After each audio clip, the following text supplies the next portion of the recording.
మన ప్రభువును రక్షకుడునైన యేసు క్రీస్తు ప్రశస్తమైన నామంలో మీ అందరికీ నా హృదయపూర్వక వందనాలు తెలియచేస్తూ ఉన్నాను. మనం ప్రార్థన చేసుకుని ఈనాటి దేవుని వాక్యాన్ని మనం విందాం. ప్రార్థన.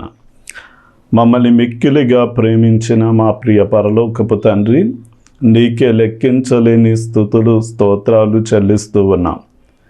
నీ ప్రియ కుమారుని ద్వారా మా పాపం పరిహరించి నీ ఆత్మను మాకు అనుగ్రహించి మమ్మల్ని నీతిమంతులుగా చేసి నీ బిడ్డలుగా మమ్మల్ని మార్చుకున్నందుకు ఆయనకు స్తోత్రాలు.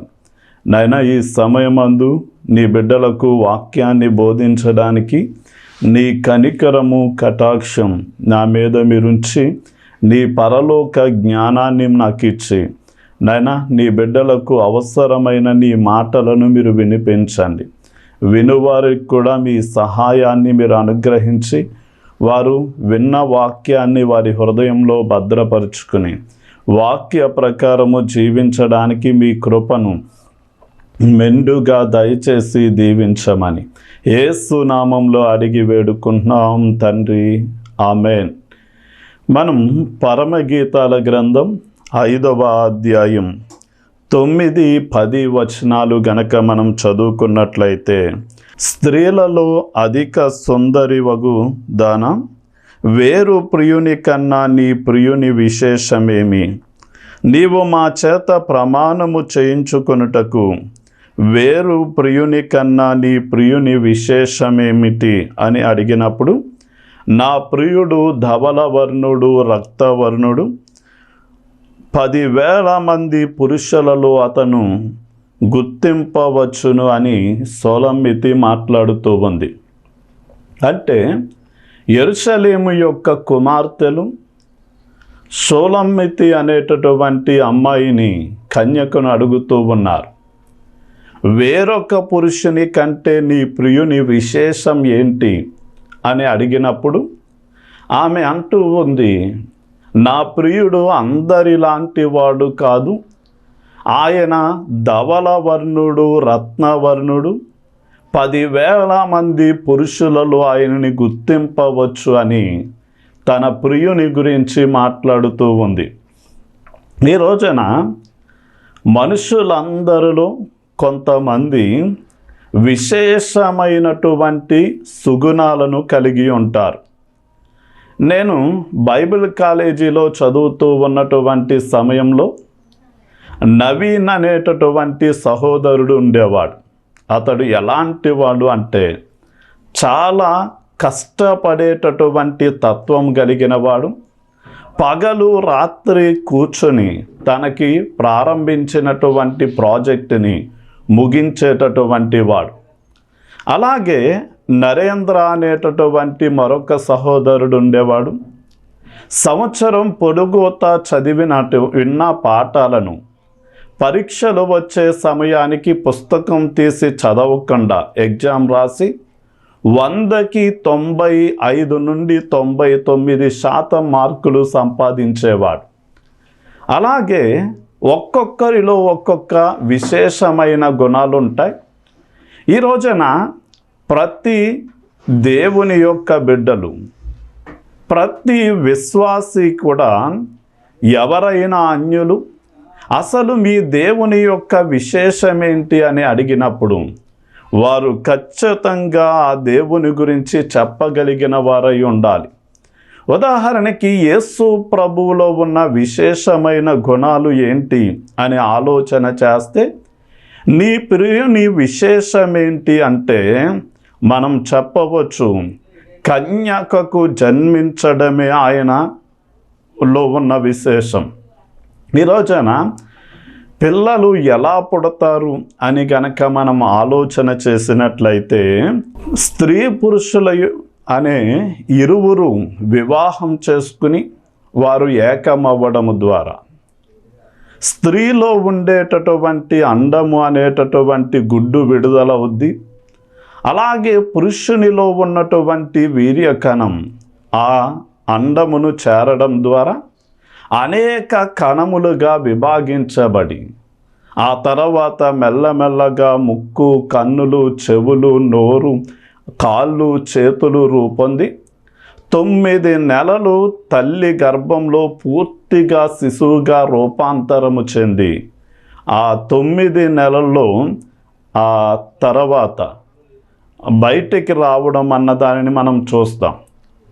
అంటే భూమి మీద ఎంతమంది సంతానం పిల్లలు కలిగిన వారందరూ కూడా స్త్రీ పురుషులు కలయిక ద్వారా జన్మించినటువంటి వారు.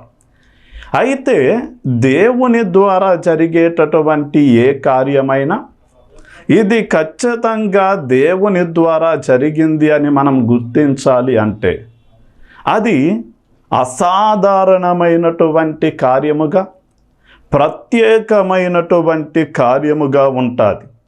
అందుకనే యెషయా గ్రంథం 7వ అధ్యాయం 14వ వచనంలో కన్యక గర్భవతి అయి కుమారుని కనును అని వాక్యం సెలవిస్తుంది. మనకి ఆదికాండం 3వ అధ్యాయం 15వ వచనంలో ఆయన స్త్రీ సంతానము ద్వారా ఈ లోకానికి వస్తాడు అని రాయబడింది. అంటే ఈ మనుషులందరూ ఎవరు అంటే స్త్రీ పురుషుల యొక్క సంతానమై ఉన్నారు. కానీ యేసు ప్రభువుల వారు ఒక్కరు మాత్రమే పురుష ప్రమేయము లేకుండా స్త్రీ కన్యక గర్భము ద్వారా ఈ లోకానికి ప్రవేశించారు అని, ఇది దేవుని వలన జరిగిన కార్యమని మనం గుర్తించాలి. మనం చాలా జాగ్రత్తగా ఆలోచన చేస్తే మరియ దగ్గరకు వచ్చినటువంటి గాబ్రియేలు అనే దేవదూత, మరియా దయాప్రాప్తురాలా నీకు శుభము, దేవుడు నీకు తోడయ్యున్నాడు, నీవు గర్భము ధరించి కుమారుని కని ఆయనకు యేసు అనేటటువంటి పేరు పెట్టాలి అని చెప్పినప్పుడు ఆమె కూడా అదే వ్యక్తము చేసింది. నేను ఇంకా నిశ్చితార్థం మాత్రమే అయ్యింది, నేను పురుషుణ్ణి కలవకుండా గర్భము ధరించుట ఎలాగు సాధ్యము అని అడిగినప్పుడు వెంటనే ఆ దేవదూత చెప్తాది, ఇదిగో దేవుని యొక్క ఆత్మ నిన్ను కమ్ముకొంటుంది, నీవు గర్భము ధరించి కుమారుణ్ణి కంటావు.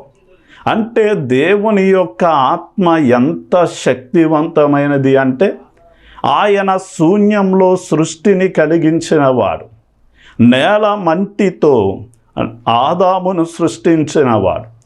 ఆదాముకు సాటి అయిన సహకారి కావాలి అంటే ఆదాము ప్రక్కటెముకలలో ఒక ఎముక తీసి అవ్వనుగా సృజించి తనకు సాటి అయిన సహకారిగా దేవుడు ఇచ్చాడు. అంటే దేవుని యొక్క శక్తికి అసాధ్యమైనదంటూ లేదు. అందుకనే దేవుడు తన ప్రియ కుమారుణ్ణి కన్యామరియ గర్భము ద్వారా జన్మింపజేయడము ద్వారా మనుషులందరూ ఇది దైవ కార్యము అని, ఖచ్చితంగా ఇది దేవుని వలనే జరిగిందని గుర్తించాలి అని తన కుమారుడైన యేసును కన్యామరియ గర్భము ద్వారా ఈ లోకానికి పంపించాడు. అందుకనే ఆయన మనలాంటి వాడు కాదు, ఆయన విశేషమైనటువంటి వాడై ఉన్నాడు. యెరూషలేము కుమార్తెలు అడుగుతూ ఉన్నారు, నీ ప్రియుని విశేషమేంటి అని అడిగినప్పుడు ఆమె ఎలా అయితే జవాబునిచ్చిందో మనము కూడా యేసయ్యలో ఉన్న విశేషం ఏంటి అంటే ఆయన అందరిలో ప్రత్యేకముగా ఉండడమే ఆయనలో ఉన్నటువంటి విశేషం. మనం హెబ్రీ పత్రిక 7వ అధ్యాయం 26వ వచనాన్ని మనం చదివినట్లయితే ఆయన పవిత్రుడు, నిర్దోషి, నిష్కల్మషమైనటువంటి వాడు, పాపులలో చేరక ప్రత్యేకముగా ఉన్నాడు అని వాక్యం సెలవిస్తుంది. అంటే యేసుక్రీస్తు వారు ఈ లోకంలో 33.5 సంవత్సరాలు జీవించారు. ఆ 33.5 సంవత్సరాలలో ఆయన అనేక మందికి ఆయన వాక్యాన్ని బోధించినప్పుడు, రోగులను స్వస్థపరిచినప్పుడు, దయ్యము పట్టిన వారిని విడిపించినప్పుడు, ఆకలితో ఉన్న వారికి అన్నం పెట్టినప్పుడు అనేక మంది వ్యక్తులు ఏం చేశారు అంటే యేసయ్యను విశ్వసించి ఆయన్ని తమ గృహాలలోనికి చేర్చుకున్నారు. చేర్చుకున్నప్పుడు యేసయ్య ఎవరైతే త్రాగుబోతులుగా, లేక తిరుగుబోతులుగా, లేక తిని త్రాగేటటువంటి వ్యక్తులుగా ఉన్నారు, ఆనాటి సమాజం ఎవరినైతే పాపులుగా పిలిచిందో అలాంటి వారితో ఆయన కూర్చున్నాడు, కలిసి భోజనం చేశాడు, వారితో సహవాసం చేశాడు, వారితో కలిసి ప్రయాణం చేశాడు. కానీ ఆయనకి మనకి ఉన్న తేడా ఏంటి అంటే, మనం ఒక సింహం ముందు మేకపోతును పెడితే అది తినకుండా ఏమాత్రం కూడా వదిలిపెట్టదు. అలాగే ఒక గొర్రె పిల్ల ముందు గడ్డిని వేస్తే అది తినకుండా ఆపుకోలేదు. అలాగే ఒక మనిషికి ఎదుట, ఒక పురుషుని ఎదుట ఒక స్త్రీని ఒంటరిగా వదిలినప్పుడు అతడు పాపము చేయకుండా నిలవబడడం అనేది చాలా కష్టతరమైనటువంటి విషయం. అంటే పాపులతో స్నేహం చేసేటప్పుడు కొన్నిసార్లు వారు మనల్ని ప్రేరేపించవచ్చు, కానీ మనకి ఆయనకి ఉన్న తేడా ఏంటి అంటే, మనం కొన్నిసార్లు ఈ లోకాశలు మనల్ని ప్రేరేపించినప్పుడు, శరీరంలో పుట్టే కోరికలు మనల్ని ప్రేరేపించినప్పుడు, ఆ బలవంతానికి తట్టుకోలేక మన మనస్సు మరులు కొల్పబడి మనము బలవంతము చేయబడి పాపం చేసేస్తాం. కానీ యేసు ప్రభువుల వారైతే పాపుల స్నేహితుడిగా పిలువబడి వారితో స్నేహం చేసి, వారితో కలిసి భోజనం చేసి, వారితో కలిసి ప్రయాణం చేసినప్పటికీ ఆయన ఏ విషయంలో కూడా పాపము చేయకుండా పరిశుద్ధుడుగా ఉన్నాడు. అంటే నీటిలో ఉండే తామరాకు నీటిని తనకు అంటించుకోలేనట్లుగానే యేసు క్రీస్తు వారు ఈ లోకంలో 33.5 సంవత్సరాలు బ్రతికి నాలో పాపముందని మీలో ఎవడు నిరూపించగలడు అని ఆయన నోటి మాటలలో సహితం ఏ పాపము లేదు అని గొప్ప సాక్ష్యము అతడు కలిగి ఉన్నాడు. అంటే ఈ రోజున యేసు క్రీస్తు వారు విశేషమైన వాడు. అలాంటి విశేషమైన పరిశుద్ధిని వెంబడించే ఆయన బిడ్డలు కూడా అన్ని విషయాలలో ఆయన వలె పరిశుద్ధులుగా జీవించాలి. ఈ రోజున నీ ప్రియునిలో ఉన్న విశేషం ఏంటి అని ఎవరైనా ప్రశ్నిస్తే, ఆయన అణువణువున అద్భుతాలు చేయగలిగిన విశేషమైనటువంటి వాడు అని మనం గుర్తించాలి. ఎప్పుడైనా కొంచెం మంది దైవజనులు లేక విశ్వాసులు వారి జీవితంలో ఏదైనా ప్రార్థన చేసినప్పుడు దేవుడు అనుగ్రహిస్తే, ఏదైనా చిన్న స్వస్థత విడుదల జరిగేసరికి వారు ఎక్కడకు వెళ్ళినా, ఇదిగో పలానా సమయంలో నేను ప్రార్థిస్తే దేవుడు జవాబు ఇచ్చాడు, నేను ప్రార్థిస్తే స్వస్థపరిచాడు, నేను ప్రార్థిస్తే దురాత్మల నుండి విడిపించాడు అని వారు ఏం చేస్తారు అంటే, ఎప్పుడో జరిగిన దాన్ని గురించి అరిగిపోయేలాగా మరలా చెప్తూ ఉంటారు. కానీ ఈ రోజున మనం చాలా జాగ్రత్తగా గమనిస్తే యేసు క్రీస్తు వారు అణువణువున అద్భుతాలు చేయడానికి సమర్థుడు. ఒక రోజున నేను భీమవరం నుండి అర్ధరాత్రి వేళ ఒంటరిగా ప్రయాణం చేస్తూ ఉన్నాను. ఇలాగా ఒక భీమవరం నుండి ఒక 3-4 కిలోమీటర్లు వచ్చిన తర్వాత ఒక అబ్బాయి బండి ఎక్కించుకోమని లిఫ్ట్ అడిగాడు. అయితే బండి ఆపి అబ్బాయిని ఎక్కించుకున్నాను, కానీ ఏదో తెలియనటువంటి భయం వేసి ఆ అబ్బాయిని అక్కడికక్కడే దిగు, నేను మరొకరిని కలవాలి, వాళ్ళని కనపడి వస్తాను, అప్పుడు ఎక్కించుకుంటాను అని బలవంతంగా దింపేసి నేను ప్రయాణం చేస్తూ ఆలోచన చేస్తున్నాను, అసలు అబ్బాయిని ఎంత అర్ధరాత్రి వేళ అసలు ఎందుకు అంత బలవంతంగా దింపేసి వచ్చాను అని ఆలోచన చేస్తూ బండి నడుపుతూ ఉండగా సడన్గా బండి ఆగిపోయింది. అయితే అది చాలా చీకటిగా రైలు ఫ్యాక్టరీ ఉండేటటువంటి చోటు, మురుగు కాలువ.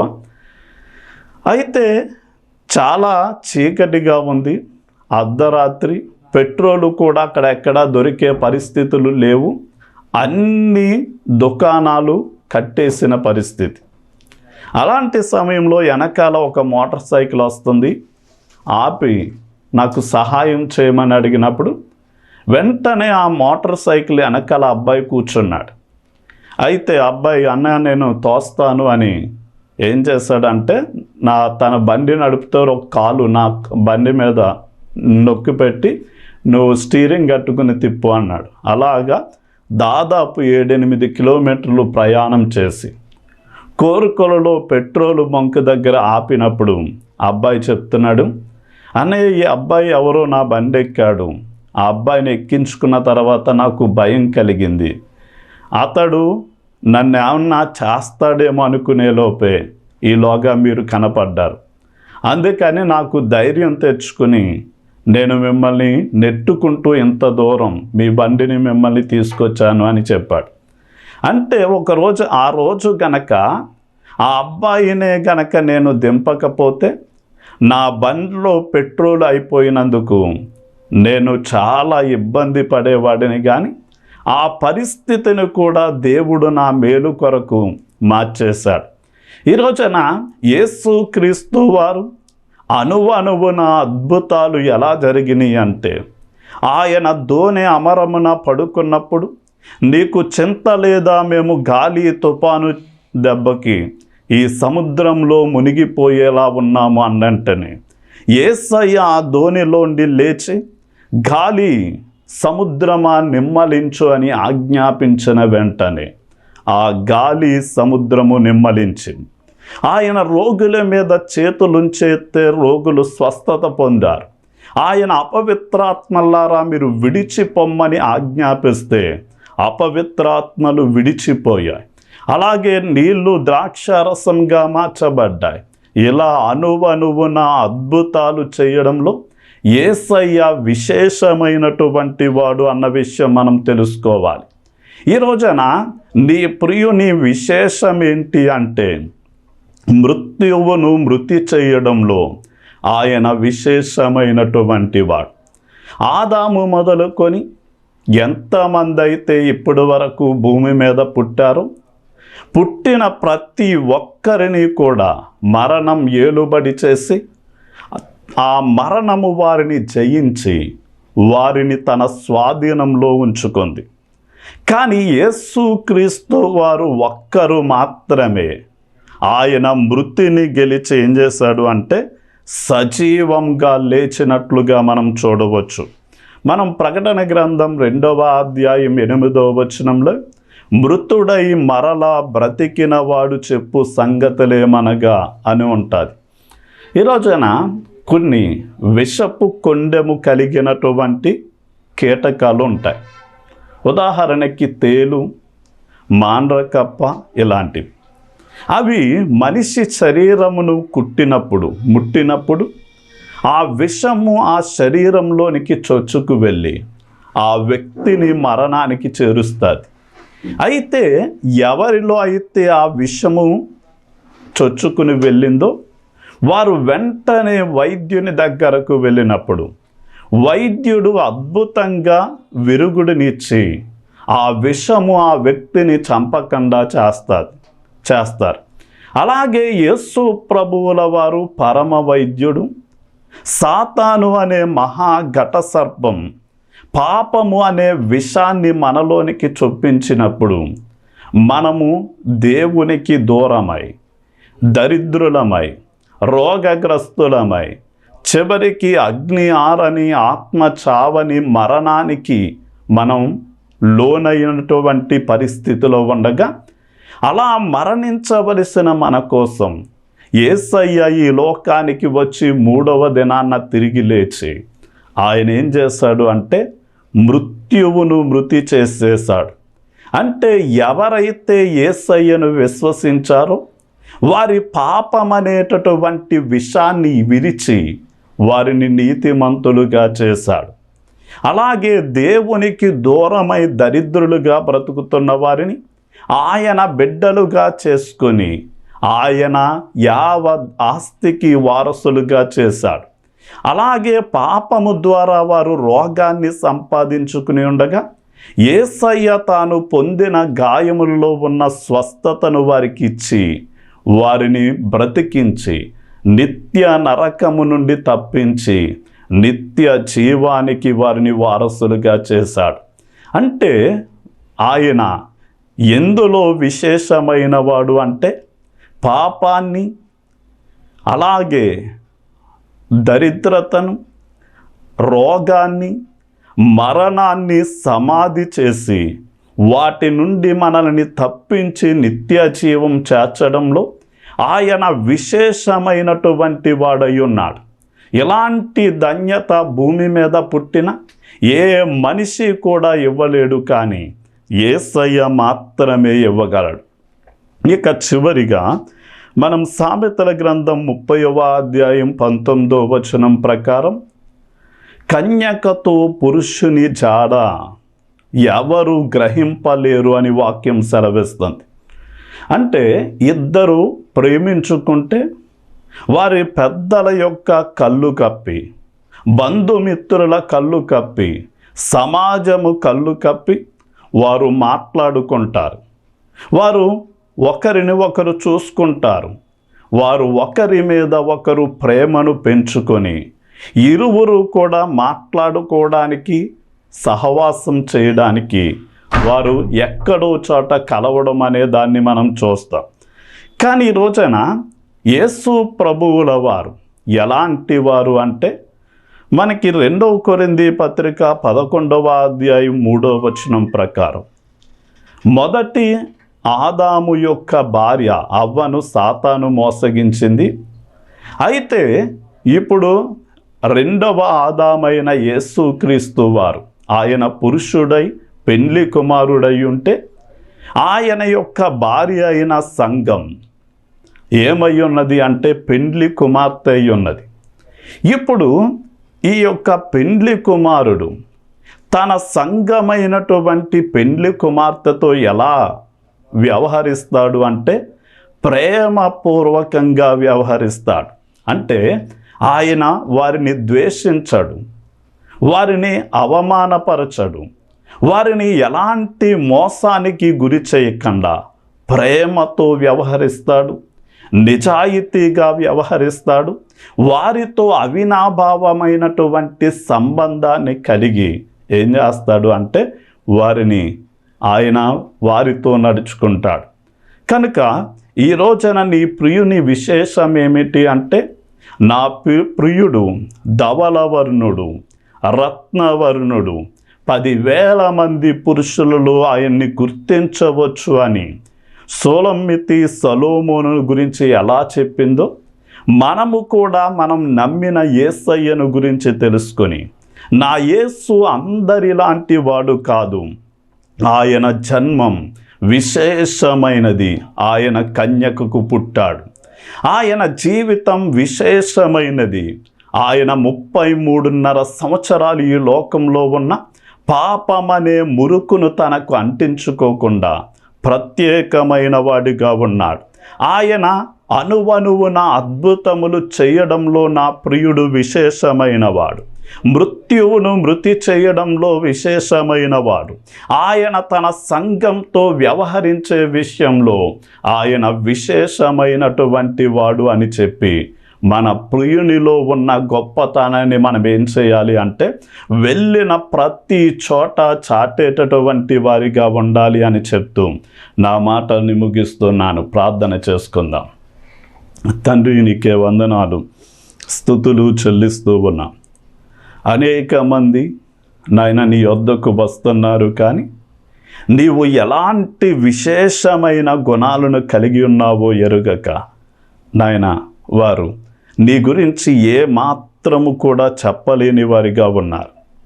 కానీ తేనెను రుచి చూసిన వారు ఆ తేనె యొక్క తీపిదనాన్ని గురించి చెప్పక ఉండలేరు. క్రొవ్విన మాంసాన్ని భుజించిన వాడు దాని రుచిని గురించి చెప్పక ఉండలేనట్లుగానే నిన్ను ప్రతి ఒక్కరూ కూడా అనుభవపూర్వకంగా తెలుసుకొని నాయన నిన్ను వెళ్ళిన ప్రతి చోట నీ ప్రేమను గూర్చి, నీ మంచితనాన్ని గూర్చి, నీలో ఉన్న కృప కనికరములను గురించి, నమ్మకత్వాన్ని గురించి వెళ్ళిన ప్రతి చోట చెప్పి నాయన ఇతరులకు సాక్ష్యం ఇచ్చేవారిగా ఉండడానికి సహాయం చేయి. నాయన నీ బిడ్డలు ఎలాంటి పరిస్థితుల గుండా వెళ్తూ ఉన్నారో నాయన నీవు చూస్తూ ఉన్నావు. అణువణువున అద్భుతాలు చేయగలిగిన వాడవు నీవే. నీ బిడ్డలు చీకటిలో ఉంటే ఆ చీకటి రేఖలను మీరు తొలగించి, మరణపు రేఖలను మీరు తొలగించి వారికి జీవాన్ని మీరు ప్రసాదించండి. వారు పడి ఉన్న గ్రోతి నుండి మీరు లేవనెత్తండి. ప్రతి విషయంలో మీ సంపూర్ణమైన సహాయ సహకారాలు ఇచ్చి నీ బిడ్డలను దీవించమని యేసు నామంలో అడిగి వేడుకుంటున్నాం తండ్రి. ఆమేన్.